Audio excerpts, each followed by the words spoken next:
안녕하세요. 6월 마지막 주일입니다. 오늘도 주님의 은혜 안에서 또 아름다운 예배를 드리고 또 주의 말씀을 묵상하며 또 승리하시는 하루가 되시기를 주의 이름으로 축원합니다. 오늘 우리가 함께 나눌 말씀은 이사야서 64장 1절로 7절입니다. 제가 봉독하겠습니다. 원하건대 주는 하늘을 가르고 강림하시고 주 앞에서 산들이 진동하기를 불이 섭을 사르며 불이 물을 끓임 같게 하사 주의 원수들이 주의 이름을 알게 하시며 이방 나라들로 주 앞에서 떨게 하옵소서.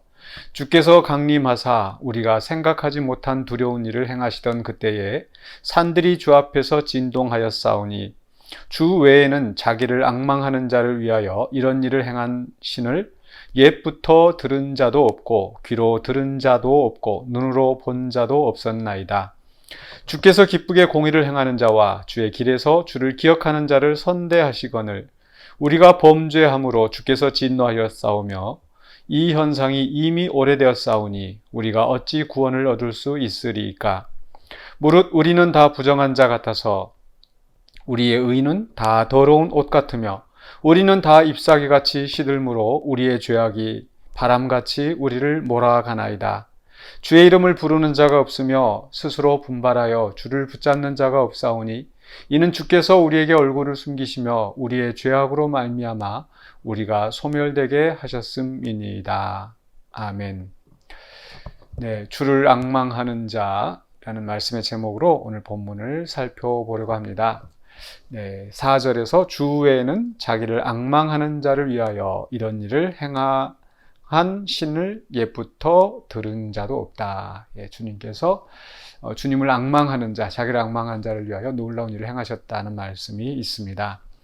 그래서 오늘 말씀을 생각하면서 저는 찬송가 354장 주를 앙모하는 자 올라가 독수리같이 라는 이 찬송이 생각이 났습니다. 또 그 유명한 CCM 그 노래 중에서도 독수리 날개쳐 올라가듯이 또 우리가 그렇게 승리하는 모습을 우리가 또 소망 가운데 바라보기도 합니다. 그런데 주를 앙모하는 자 올라가 굉장히 힘차고 또 우리에게 힘을 주는 그런 찬송인데 사실 오늘 본문의 말씀은 그렇게 힘찬 분위기는 아닌 것 같습니다. 64장 1절과 2절에서 주님의 강림을 기원하는 내용이 나오죠. 원하건대 주는 하늘을 가르고 강림하시고 주 앞에서 산들이 진동하기를 불이 섭을 사르며 불이 물을 끓임 같게 하사. 하나님의 엄청난 강림하심이 일어나고 그럴 때 불이 그 지푸라기들을 태우는 것처럼 이 세상 모든 것들을 다 이렇게 지배하시는 또 통치하시는 심판하시는 그런 하나님의 권능을 기도하는 겁니다. 앞에서 63장 7절부터 그 선지자의 기도 또는 경건한 그 하나님의 백성들 대표로서 이 선지자가 기도하는 내용이 있다고 그랬는데 7절부터 14절까지는 과거의 역사적인 회상이라고 그랬었죠. 그리고 15절부터 19절까지 이제 그 과거에 이어서 현재 그들이 처하고 있는 그 비참한 현실을 탄식하고 있습니다. 하나님과의 그 관계가 끊어진 하나님의 임재가 떠난 그 백성의 비참함이 얼마나 극심한지를 탄식하였습니다. 이제 그리고 나서 64장 1절로 2절에서는 어느 정도 이 전환이 일어납니다. 바로 미래, 앞으로 하나님께서 강림하셔서 우리를 이 비참한 현실에서 구원해 주실 것을 기도하는 겁니다. 오직 하나님밖에 구원자가 없으시기 때문에 하나님이 하늘로부터 강림하셔서 구원해 달라고 이제 기도하는 겁니다. 그래서 2절 하반부에는 주의 원수들이 주의 이름을 알게 하시며 이방 나라들로 주 앞에서 떨게 하옵소서. 지금 이방 나라들이 그 하나님의 백성들을 억압하면서 또 그 하나님의 이름으로 일컬음 받던 그 백성들이 포로로 잡혀 있는 상황이기 때문에 하나님의 이름이 참 수치를 당한, 하나님의 이름이 거룩한 이름이 더럽혀짐을 당한 그런 상황이죠. 그러나 이제 하나님께서 그 백성들을 구원하심으로 말미암아 이제 하나님의 영광이 다시 높아지고 또 하나님의 이름 앞에 온 이방이 온 나라가 두려워 떨게 하옵소서. 라고 하는 그런 기도입니다. 성경에서 간혹 물이 바다를 덮음같이 여호와를 아는 지식이 온 땅에 가득하기를 바라는 그런 내용의 말씀들이 나오죠. 바로 이 하나님의 구원이 이루어졌을 때 하나님의 영광이 온 세상에 퍼져나가게 된다. 이제 그런 소망이 그 말씀 속에 담겨 있는데요.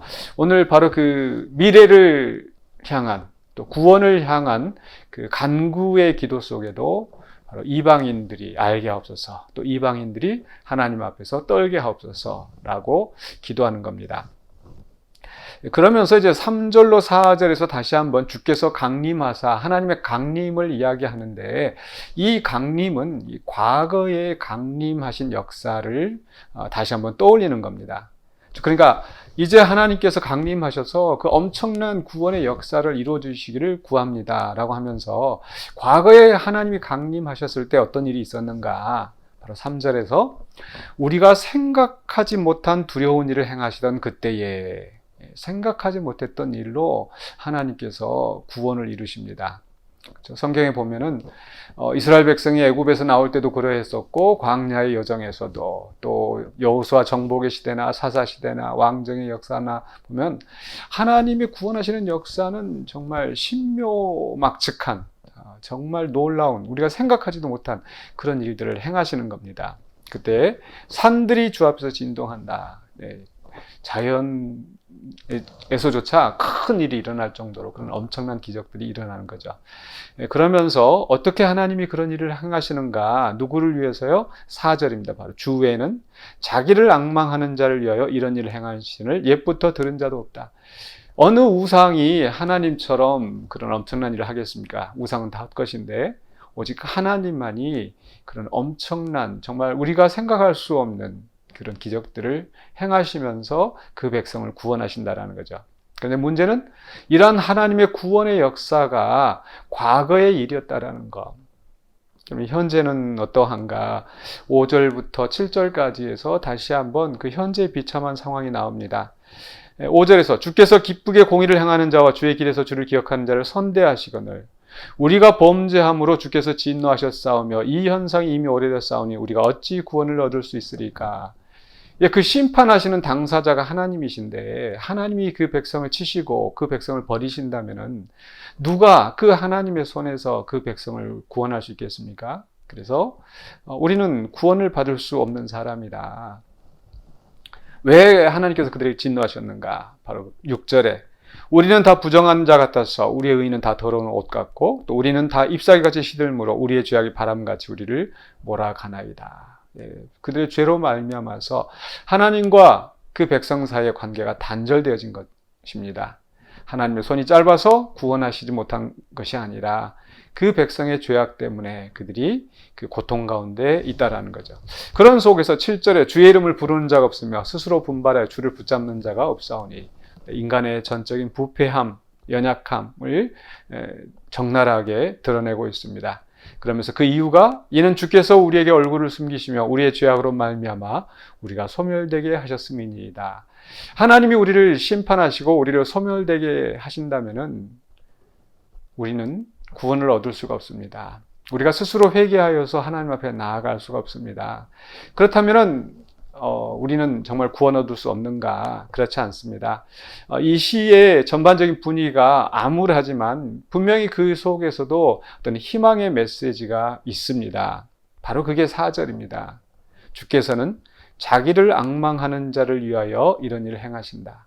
이런 일을 행하시는 이 세상에 하나님 외에는 아무도 없다. 하나님은 여전히 주님을 앙망하는 자를 위하여 구원하실 것입니다. 하나님이 약해지신 게 아니고 그 인간의 죄로 말미암아서 하나님과 그 백성 사이에 담이 생기고 하나님이 심판하실 수밖에 없는, 하나님의 구원이 멈출 수밖에 없는 그런 지경에 이르렀습니다. 그런 속에서 우리가 할 수 있는 것은 오직 주님의 은혜를 바라는 것입니다.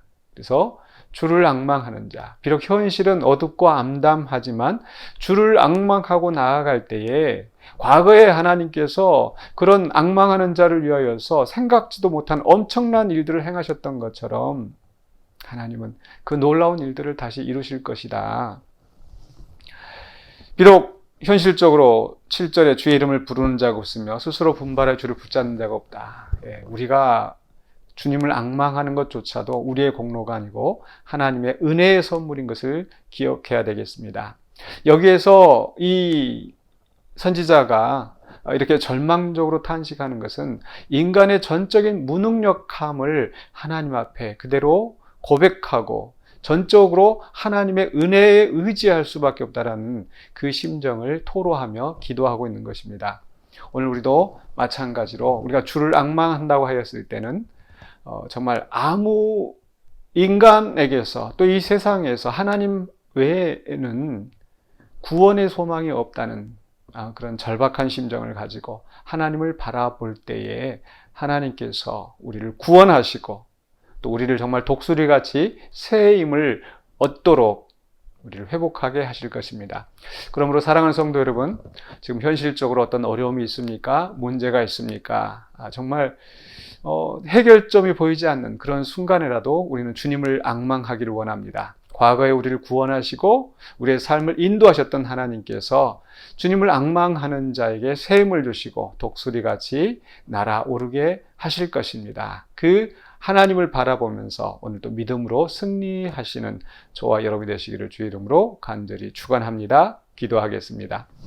거룩하신 아버지 하나님, 오늘 우리에게 주신 말씀 붙잡고 우리가 주님을 바라보며 나아가게 하여 주시옵소서. 비록 현실은 어둡고 암담하다 할지라도 낙심하지 않게 하여 주시고 하나님을 바라보는 그 앙망하는 그 마음을 변치 않도록 잃지 않도록 우리의 마음을 붙잡아 주시옵소서. 또한 우리가 범죄하고 잘못한 것 있거든 하나님 앞에 온전히 아뢰고 고백하며 겸손하게 주님을 의지하며 나아갈 때 우리가 승리하게 될 줄로 믿습니다. 주님 붙잡아 주시고 온전히 주님을 앙망하며 주님을 신뢰하며 나아감으로 승리하는 우리 모든 성도들 또 우리 공동체가 될 수 있도록 도와주시옵소서. 예수 그리스도 이름으로 기도하옵나이다. 아멘.